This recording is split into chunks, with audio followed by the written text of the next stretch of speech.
So I'm now going to move into my presentation, and then there'll be a presentation of 2 minutes each from the panelists, and then we'll open it up to question and answers from the floor, and then we're going to close 2 more minutes each from the panelists. And I'll be taking care of the 2 hours we have allowed. There'll be about an hour on Q&A. We'll be taking questions from Facebook Live, from the floor, and people who don't want to come to the microphone can write their questions on a piece of paper, which will be brought to me, and so we rotate. So everyone will get a chance to ask questions and hear the answers. So, City of Thunder Bay Strategic Overview. That will give us a highlight why we are here. The reason why we're here tonight is because there are key issues confronting our city, and a lot of them have to do also with the population growth or lack thereof that the Northern Policy Institute has already projected. It's not just the loss of population. The Thunder Bay District is projected to lose 4,000 people in the next 25 years. It's the ratio of the people working versus those who will be retired that will affect our quality of life to a great extent. And that has major implications for taxes, our ability to continue to invest in infrastructure. So we need to take action now, because 5 years from now, you'll see 5 years from now will be too late. Now we'll see a little bump up. We can do something about it. We got maybe 5 to 10 years, and then things will happen very quickly. The population has been fairly stable for the last 10 years. Actually, there was a little bit of growth, but more when you look at, it's not just Thunder Bay, it's Thunder Bay District and region we're talking about. The Economic Development Corporation has done a great job of going to developing a site to attract people who want to move here, who want to invest in Thunder Bay. So if you go to thunderbay.ca, you will see that is one of the, it was a great collaboration even with the real estate people and many other people who took part of that. So go there, take a look, and share it, because more people need to know what we have available. Tourism is also heavily promoting the city. And you're starting to see a lot of that happening as well. There's hotels, occupancy going up to historical levels we haven't seen in a while. So there is things going on, and this chart shows you the loss of population. This is the net loss, and above the bar is the net gain. So we have been trending up, and the net outflow versus the net inflow of people has stabilized. We're still losing a bit more than we're gaining, but we're fairly stable. We've been for a while. One of the most recent great findings from the Northern Policy Institute that was just at the Northern Ontario, the State of the North Conference in Timmins, and this was shown as one of the good news stories, dispels the notion, I call it an urban legend that has been going on for years, that if you are a young person, you need to leave town to get a good job. These numbers show the employment rate of young people from 18 to 25, 26 in northwestern Ontario is higher than the rest of the province. And there's a lot more behind those numbers, but that's recent numbers. This is the trend for the last 8 years, and we've been going up. So if you have children, if you have friends who have children, you may want to tell them that story. And especially in light of the fact that we have some of the most affordable homes in the country. We have something good going for us in terms of being able to attract more people to our community. Now, I'm showing this chart that shows the municipal tax levy change for the last 10 years. This is the cost of operation. It's been going up, the 10-year average at 3.28%. From the cost of operation of the city, we have some net growth. When an apartment goes up, condominiums, apartments, homes. This is the net growth. It's been growing at 0.65%. We had some healthy growth 2 years ago with the courthouse. So the net then has been 2.63% tax increase on average. Some of you will be experiencing a higher number than that, some a lower number, that's an average number. So it's not too bad, but that number, if we increase that growth, if we can keep our cost of operation the same, the same growth rate of 3%, we can grow the economy to 1%. We can bring that number down to 2%, which is up or below the level of inflation, around the level of inflation. Most people I talk to, they say they can handle that. So just to put things in perspective about the potential impact to city taxes and our ability to invest in infrastructure and maintain the services. What are we doing about it? Another thing that many people don't know is that we lost $23 million in reassessment to Resolute, grain levies, Canadian side, and there's probably more coming on the commercial side. $23 million loss in 5 years alone. And we found about more or less about $10 million internally in the last 5 years through cost control, ongoing operational reviews. That's ongoing. When I say ongoing, means 365 days of the year. We're continuously looking at doing things better, finding savings, because we need to absorb that loss. So we also use technology and investment in technology and infrastructure to mitigate to bring in some efficiencies. We have a high fixed cost of operation due to a large geography. Now, the city expanded outward from the lake in the past. So we have the footprint and the size of the city of Montreal without economies of scale. So our unit cost is higher, because we need more people. Everything else being equal, we bring 10,000 more people. Now that cost of operation is going to be spread over a large base. We can maintain that cost of taxes a lot lower than it would be if we don't grow. So we need to position for smart growth. I think many organizations will tell you they're already doing. It's simple, just to look at the university, they have to take charge of their future because they know demographics is working against them. High school graduates are dropping, high schools are closing. So that's why we push for international students. The benefits to the city is already visible because there's apartments going up like mushrooms.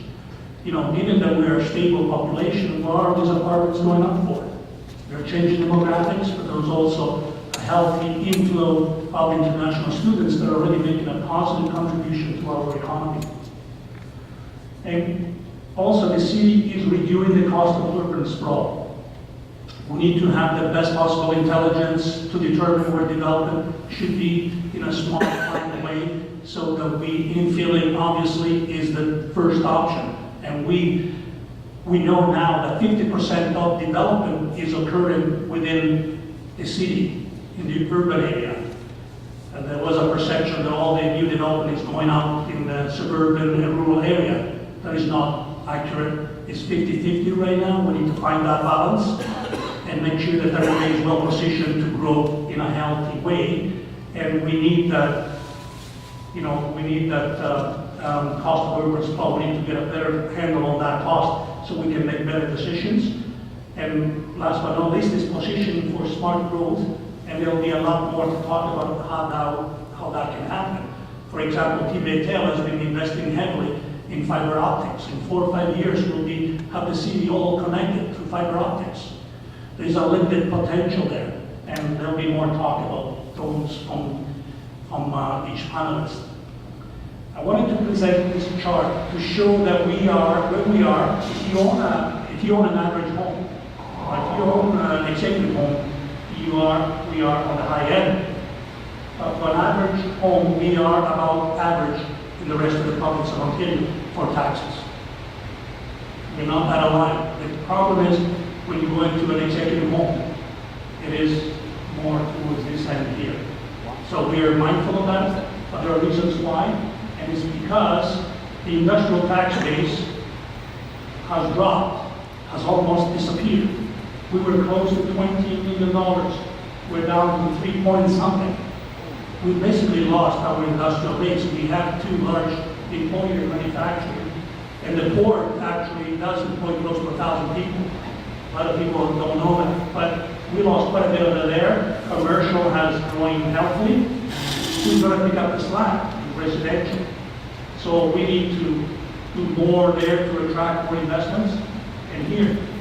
And also, obviously, if there's a subdivision going in and a condos on the waterfront, that's bringing taxes as well.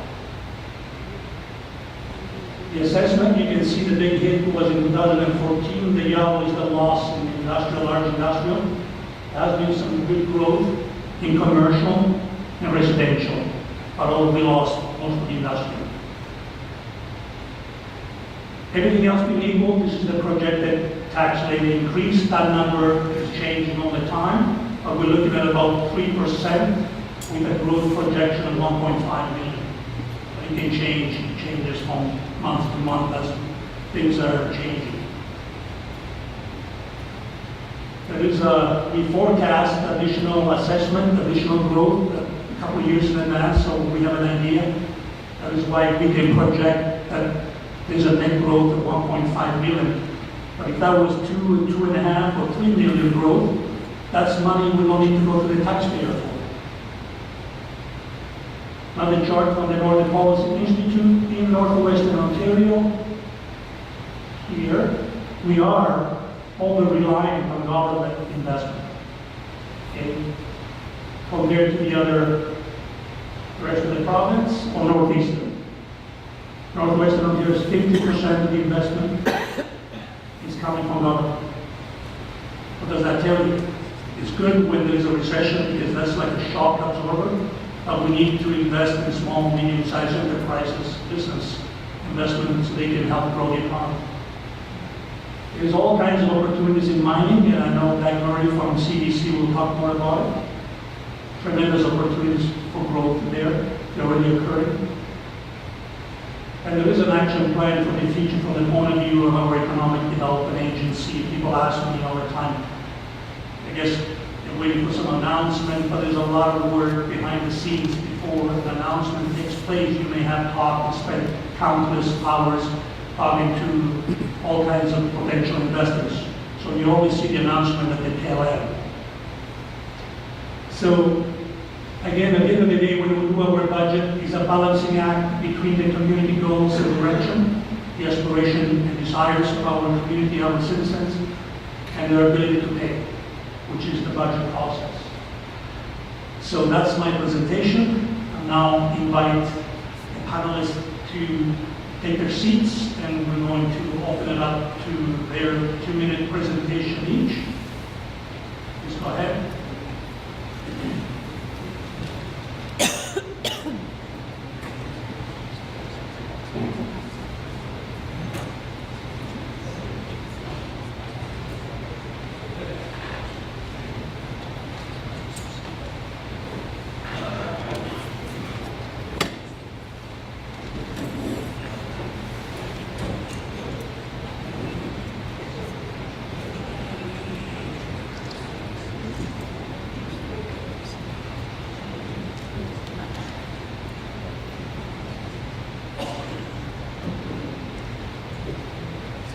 So Norm, since you do a smooth transition going from my presentation as a city councilor to you as a city manager, then we can go down the table. I think that will be easier, and then this way people can prepare.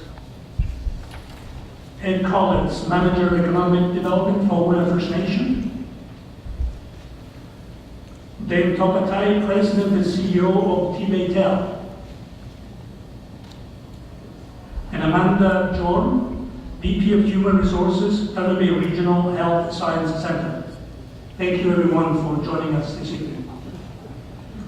So I'm now going to move into my presentation, and then there'll be a presentation of 2 minutes each from the panelists, and then we'll open it up to question and answers from the floor, and then we're going to close 2 more minutes each from the panelists. And I'll be taking care of the 2 hours we have allowed. There'll be about an hour on Q&A. We'll be taking questions from Facebook Live, from the floor, and people who don't want to come to the microphone can write their questions on a piece of paper, which will be brought to me, and so we rotate, so everyone will get a chance to ask questions. and hear the answers.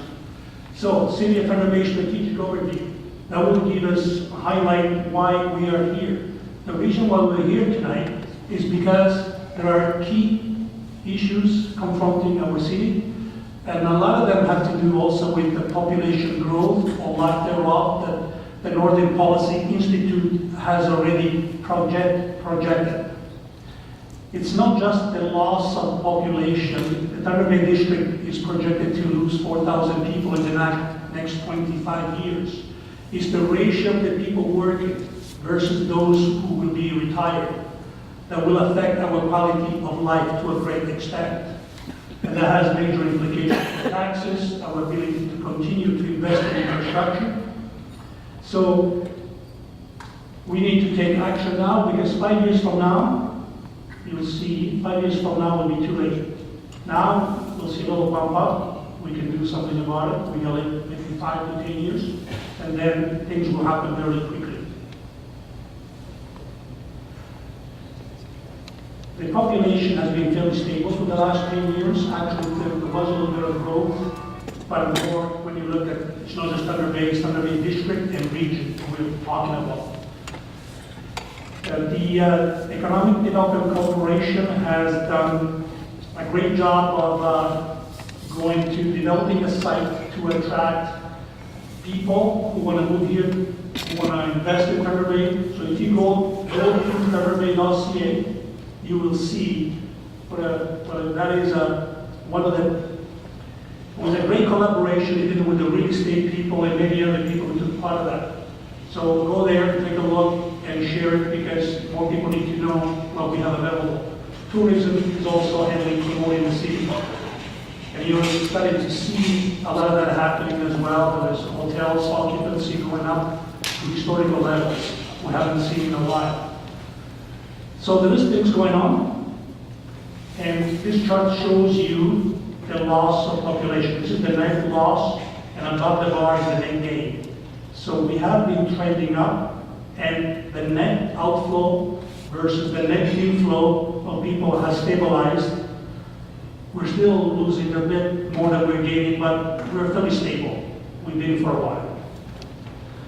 One of the most recent great findings from the Northern Policy Institute that was just at the Northern Ontario, the State of the North Conference in Timmins, and this was shown as one of the good news stories, dispels the notion, I call it an urban legend that has been going on for years, that if you are a young person, you need to leave town to get a good job. These numbers show the employment rate of young people from 18 to 25, 26 in northwestern Ontario is higher than the rest of the province.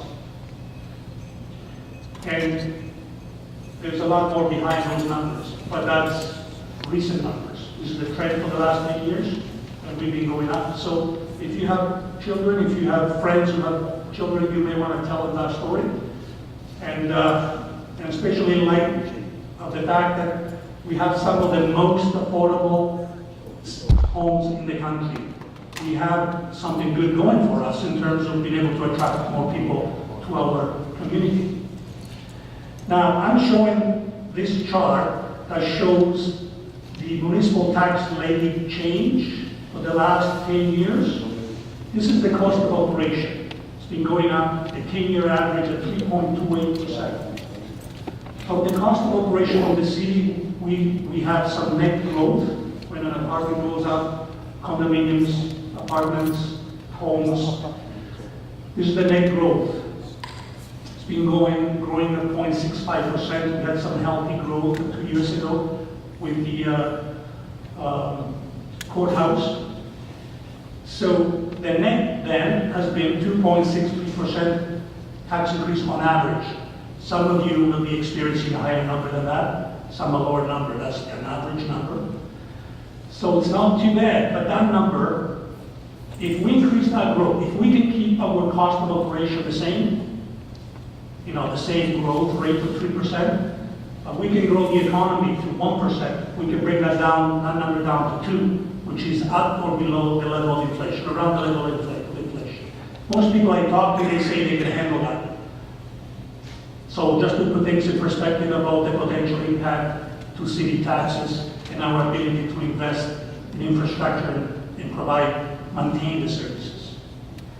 What are we doing about it? Another thing that many people don't know is that we lost $23 million in reassessment to Resolute, grain levies, Canadian side, and there's probably more coming on the commercial side. $23 million loss in 5 years alone. And we found about more or less about $10 million internally in the last 5 years through cost control, ongoing operational reviews. That's ongoing. When I say ongoing, means 365 days of the year. We're continuously looking at doing things better, finding savings, because we need to absorb that loss. So we also use technology and investment in technology and infrastructure to mitigate to bring in some efficiencies. We have a high fixed cost of operation due to a large geography. Now, the city expanded outward from the lake in the past. So we have the footprint of the size of the city of Montreal without economies of scale. So our unit cost is higher, because we need more people. Everything else being equal, we bring 10,000 more people. Now that our cost of operation is going to be spread out over a large base. We can maintain that cost of taxes a lot lower than it would be if we don't grow. So we need to position for smart growth. I think many organizations will tell you they're already doing. It's simple, just to look at the university. They have to take charge of their future because they know demographics is working against them. High school graduates are dropping, high schools are closing. So that's why we push for international students. The benefits to the city is already visible because there is apartments going up like mushrooms. Given that we are a stable population, what are these apartments going up for? They're changing demographics, but there's also a healthy inflow of international students that are already making a positive contribution to our economy. And also, the city is reviewing the cost of urban sprawl. We need to have the best possible intelligence to determine where development should be in a smart, planned way, so that infilling obviously is the first option. And we know now that 50% of development is occurring within the city, in the urban area. And there was a perception that all the new development is going out in the suburban and rural area. That is not accurate. It's 50-50 right now. We need to find that balance and make sure that everybody is well positioned to grow in a healthy way. And we need that, cost of urban sprawl. We need to get a better handle on that cost so we can make better decisions. And last but not least is positioning for smart growth. And there'll be a lot more to talk about how that can happen. For example, TBTL has been investing heavily in fiber optics. In 4 or 5 years, we'll have the city all connected through fiber optics. There's a limited potential there, and there'll be more talk about those from each panelist. I wanted to present this chart to show that we are where we are. If you own an average home, or if you own an executive home, we are on the high end. For an average home, we are about average in the rest of the province of Ontario for taxes. We're not that aligned. The problem is when you go into an executive home, it is more towards this end here.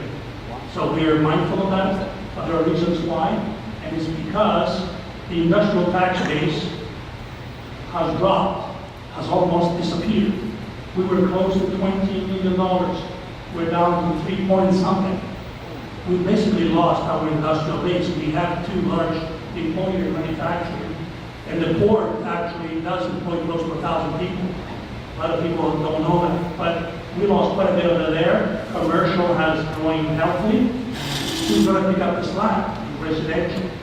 So we need to do more there to attract more investments, and here. And also, obviously, if there's a subdivision going in and condos on the waterfront, that's bringing taxes as well. The assessment, you can see the big hit was in 2014. The yellow is the loss in industrial, large industrial. There has been some good growth in commercial and residential, but we lost most of the industrial. Everything else being equal, this is the projected tax levy increase. That number is changing all the time, but we're looking at about 3% with a growth projection of 1.5 million. It can change, it changes from month to month as things are changing. There is we forecast additional assessment, additional growth a couple of years in advance, so we have an idea. That is why we can project that there's a net growth of 1.5 million. But if that was 2, 2.5, or 3 million growth, that's money we don't need to go to the taxpayer for. Another chart from the Northern Policy Institute in Northwestern Ontario. Here, we are over-reliant on government investment, okay, compared to the rest of the province or Northeastern. Northwestern Ontario is 50% of the investment is coming from government. What does that tell you? It's good when there is a recession because that's like a shock absorber, but we need to invest in small, medium-sized enterprises, business investment, so they can help grow the economy. There's all kinds of opportunities in mining, and I know that Murray from CDC will talk more about it. Tremendous opportunities for growth there. They're already occurring. And there is an action plan for the future from the point of view of our economic development agency. People ask me all the time. I guess they're waiting for some announcement, but there's a lot of work behind the scenes before the announcement takes place. You may have talked and spent countless hours talking to all kinds of potential investors. So you only see the announcement at the tail end. So again, at the end of the day, when we do our budget, it's a balancing act between the community goals and direction, the aspiration and desires of our community, our citizens, and their ability to pay, which is the budget process. So that's my presentation. I'll now invite the panelists to take their seats, and we're going to open it up to their 2-minute presentation each. Please go ahead.